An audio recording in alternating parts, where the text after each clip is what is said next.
Comoros, the Coelacanths. Kwenye kuandikwa wanaandika Coelacanths, lakini kwenye uhitaji wenyewe wanaita Coelacanths.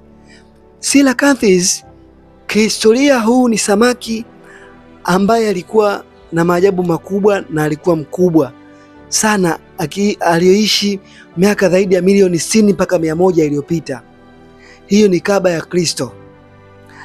Na huyu samaki alikuwa na mdomo mkubwa sana, ambaye akipanua kana kwamba anaingia samaki wengine wadogo wadogo wengi au chakula kingi anaweza akala, na mapenzi yake ya nyama kama makasia.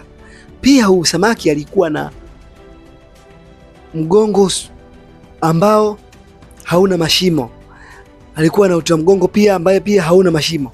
Hivyo huu samaki alikuwa na historia kubwa sana, na inasadikika kuwa huu samaki miongoni mwa maeneo ambayo alikuwa akipatikana, basi hayo maeneo ya Comoros na katika bahari iliyopita katika nchi ya Komoro. Hivyo basi katika kumwenzi huu samaki, timu ya taifa ya Komoro wameamua kulipa taifa lao, hasa kwa upande wa kandanda, timu yao ya taifa kwa jina hilo la Coelacanths.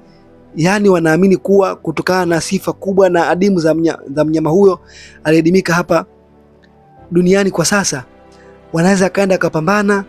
Na hasa hii inatokana kutokana na nchi ya Comoros inategemea sana katika uvuvi, na katika uchumi wao inategemea sana katika uvuvi wa samaki, na ndio maana wakaamua kujiita samaki wa kipekee huyo the Coelacanths.